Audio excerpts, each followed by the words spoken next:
You know, you don't have to be a country music lover to kind of get a kick out of some of the titles of country songs.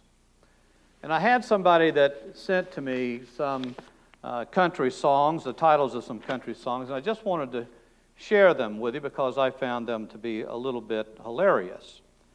Like the classic, I've got tears in my ears from lying on my back and crying over you. And how about this romantic classic? She tore out my heart and stomped that sucker flat. And what about this one? King Kong was just a little old monkey compared to my love for you. Tops on the charts not too long ago was this one. All my exes live in Texas. That's why I make my home in Tennessee. And I love this one. If you leave me, walk out backwards, so I'll think you're coming in. And then this one caught my attention. Why did you believe me when I said I loved you, when you know I've been a liar all my life? A few years ago, this was the song that was on the top list of country songs. It was entitled, Blame It on Your Heart.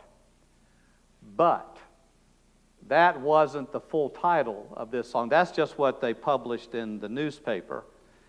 This is the full title of that song, and I hope I can get this right. Blame it on your lying, cheating, cold, dead, beaten, two-timing, double-dealing, mean, mistreating, loving heart. And then this one. I'll tell big lies to win your love, and that's the truth. Now you're saying, preacher, what in the world? How in the world does that deal with Pontius Pilate? Well, the reality is that that's true. There are a lot of lies that we believe to be the truth. And we see this in the experience of Pontius Pilate. Pontius Pilate was a pathetic figure, you know, on the human stage. He was a second-rate politician. He was sent to a second-rate territory called Judea to be the governor of it.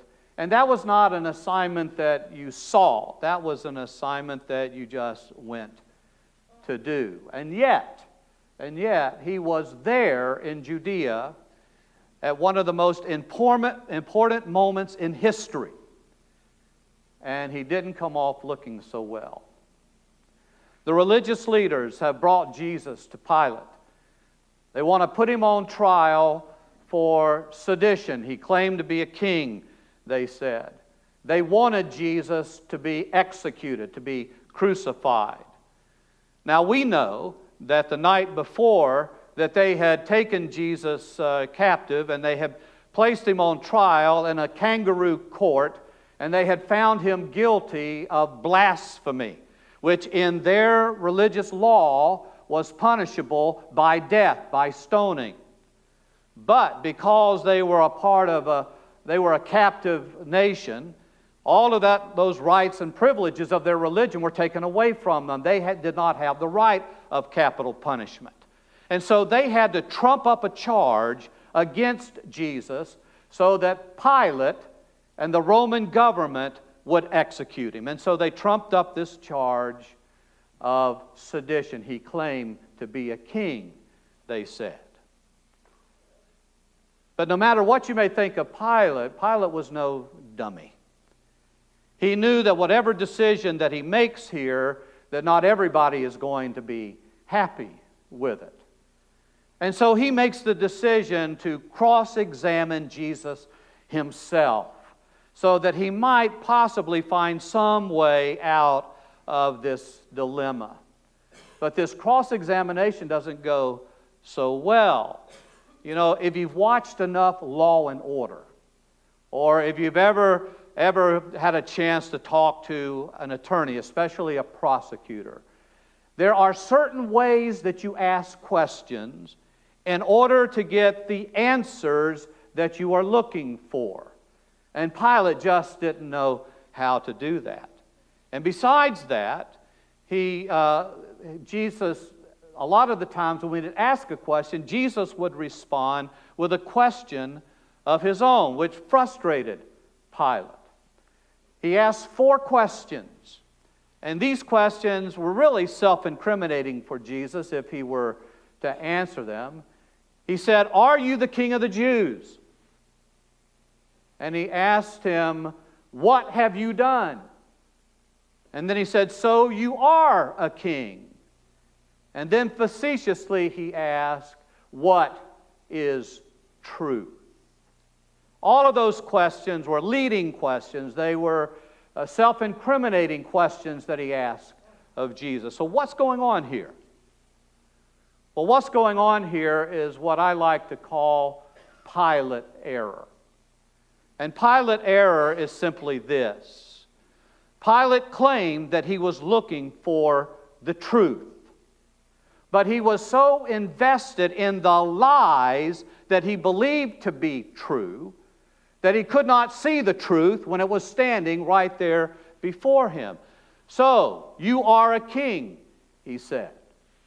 Jesus responds, "You say that I am. For this I was born, and for this I came into the world." That was the truth. But Pilate was so invested in the lies that he believed to be true, he couldn't see the truth that was standing right before him. Now, before we go pointing our fingers accusingly at Pilate, we need to understand, my beloved, that we commit Pilate error as well.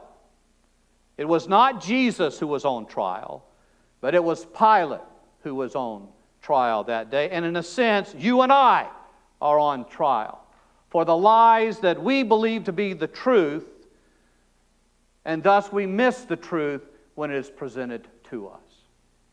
With that in mind, I want us to take a look at some of these lies that Pilate believed to be the truth, which sometimes we believe as well. First of all, Pilate believed the lie that life is about success, when Jesus comes to teach us that life is about sacrifice.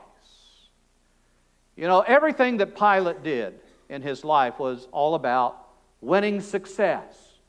Everything that he did on that particular day was all about him. It was all about his power. It was all about his position. It was all about his role, about his success, which he believed to be the most important thing in life. Whereas Jesus teaches us that it's not about success, but it's about self-giving. It's about sacrifice. Jesus says, "Greater love has no man than he laid down his life for a friend." It's about giving of yourself. Remember, Mother Teresa said, success is not the goal in life, but the goal of life is being faithful. This reminds me of the story of Will McLaughlin. Many years ago, Will McLaughlin was a student at Northwestern University. And he was attending law school there. He wanted to be a lawyer. Now, his uncle was the pastor of the First Congregational Church of Chicago. And that church had grown so quickly, that they were having to build a new sanctuary. Well, Easter had come. The sanctuary was not complete. So they had to make arrangements to hold their Easter services in a brand new theater that had just been built on the campus of Northwestern. And that was where they were going to hold their services on Easter Sunday. The day before Easter, Will goes to visit his uncle, and he happens to ask him, what is going to be your text for tomorrow? And the uncle said, "I'm going to preach on the text, 'For this I was born, and for this I came into the world.'" This great text from the Gospel of John. And Will said to his uncle, "Then I really need to be there. This is probably a sermon and the text that I need to hear." Well, he got up the next morning and he made his way to the campus, and he went to where the theater building, this brand new theater building, was located. And to his shock, the theater was being consumed by fire. The fire was raging through this building. Now, people mostly had gotten out safely. They had pretty well cleared the building. But when Will got closer, he heard some screaming, some cries for help. And he figured that it was coming from the balcony of this brand new theater. Now, they had a fire escape.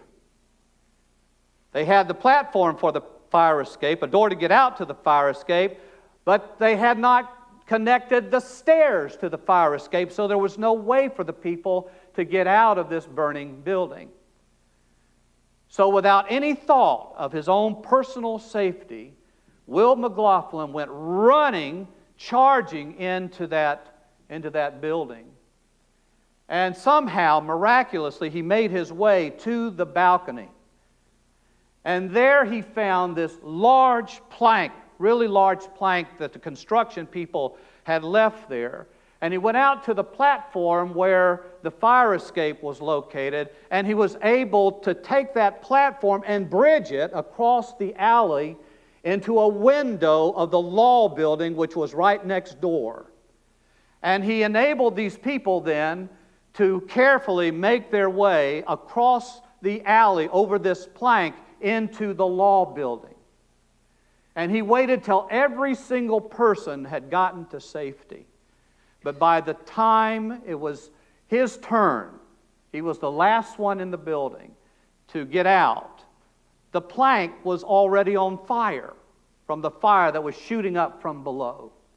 And Will, when he stepped onto the plank gives way, and he falls down to the ground to his death.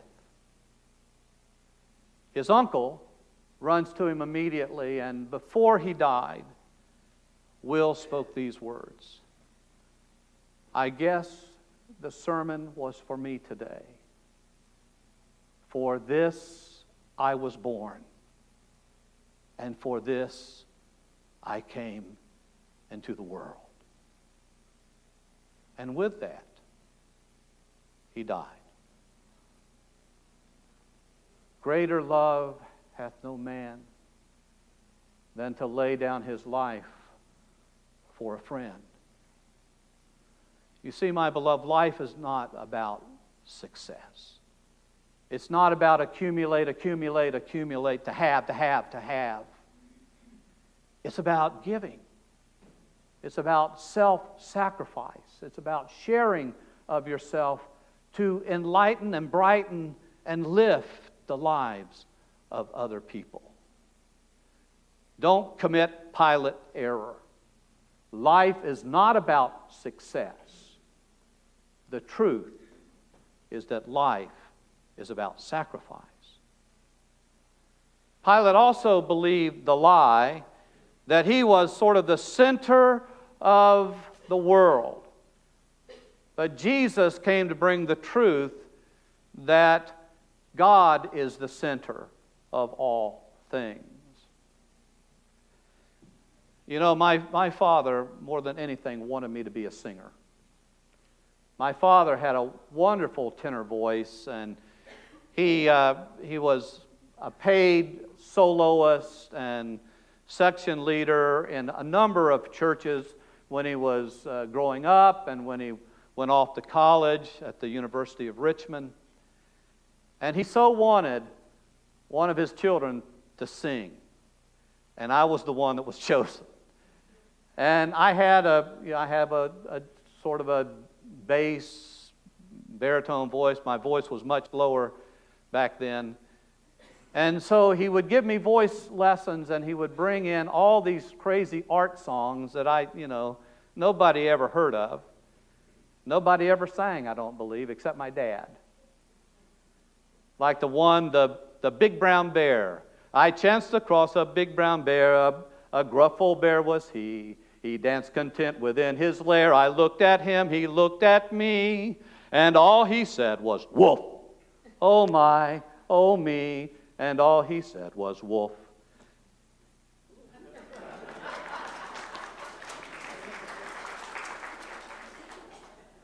And it goes on and on. But those were the kind of songs my father would bring me to sing. But then he brought me a song called Invictus. It was based on the poem by William Henry, I can't remember his last name. But what is it? William Ernest Henley. William Ernest Henley. And it has as a part of its words these words. Out of the night that covers me, black as the pit from pole to pole, I thank whatever God may be for my unconquerable soul. And then at the bottom it says, it matters not how straight the gate, how charged with punishment the scroll. I am the master of my fate. I am the captain of my soul. Well, you know, it's beautiful poetry, but it's really lousy theology. I mean, just lousy theology. But this is what Pilate believed about life. He believed that he was the master of his fate. He believed that he was the captain of his soul. He believed that he was the center of the world. But Jesus comes to teach us the truth.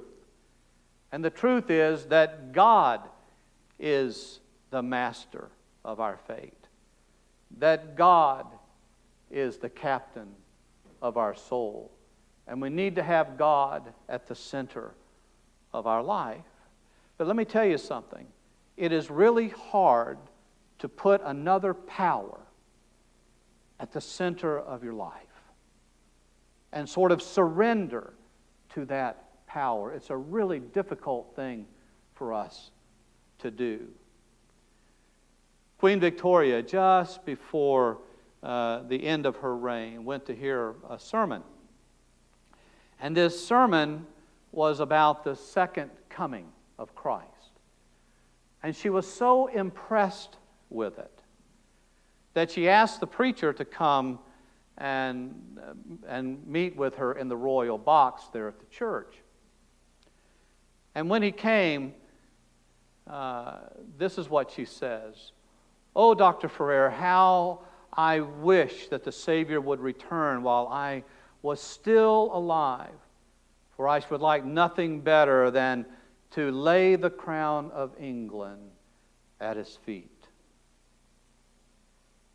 It takes a great deal for us to make something else the center of life, another power as the driving force in our life, because we are control people. We want to be the center of our universe. But Jesus says, surrender to me. Don't make Pilate error. You are not the center of your life, but Christ is the center of your life, or needs to be. And finally, this last, and that is that Pilate believed the lie that force prevails in the world when Jesus declared the truth that love prevails. Pilate says to Jesus, "Don't you know that I have the power to deliver you or to crucify you?" That was a lie. Pilate believed that force was the main power in life, and he had the force. But Jesus says to him, "You have no power over me unless it come from heaven. For this I was born, and for this I have come into the world." That was the truth. But Pilate was so preoccupied with what he believed, he missed that truth. Jesus is trying to tell us that love is the only force that prevails in the world. Let me tell you this story. It's entitled Heart Song. It's a beautiful story. It's about a great man who found the love of his life. And they married, and out of their great love for each other, they had this beautiful little baby girl. And he would just hold her in his arms, and he would say to her, "I love you, little girl. I love you, little girl." Well, a little while later, when the girl had grown a little, when she was now a child, they would be playing together outside, and they would be dancing and singing, and he would say to her, "I love you, little girl. I love you, little girl." And she would put her hands on her hips and say, "Daddy, I'm not your little girl anymore." And he would say to her, "You will always be my little girl. I love you, little girl. I love you, little girl." Well, the little girl, who was not so little anymore, left the house and went out on her own to find herself, to discover who she was.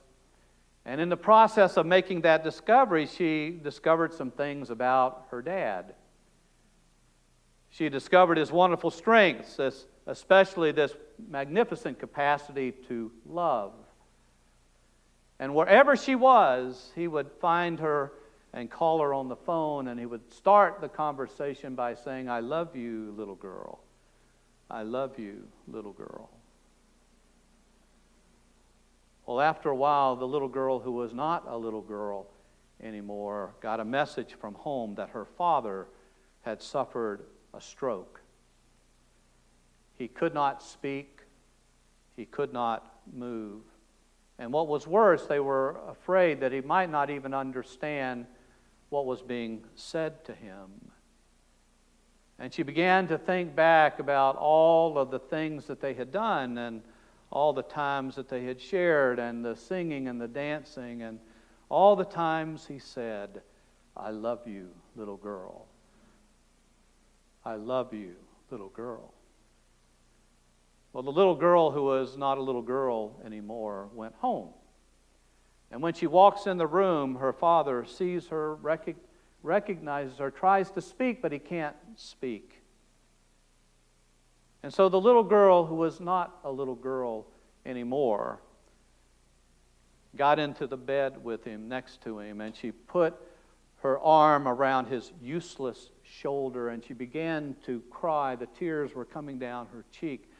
And she laid her head on his chest. And she thought about all of the times that she had spent with her father. And all of the times that he said, "I love you, little girl. I love you, little girl." And now his voice would never be able to say it again. But then it happened. While she had her head on his chest, she could hear his heart. And in the beating of the heart, she heard the words again. Papum, papum, papum, papum. I love you, little girl. I love you, little girl. I love you, little girl. Papum, papum. Only love prevails. That is the truth that Jesus came to share with us. And so we must make love our aim. Listen carefully and prayerfully to the words of King Jesus. I am the way, the truth, and the life. No one comes to the Father but by me. And then listen. Listen prayerfully and carefully to his beating heart as he is dying on the cross. Papum, papum, papum. I love you. I love you. I love you. Papum, papum.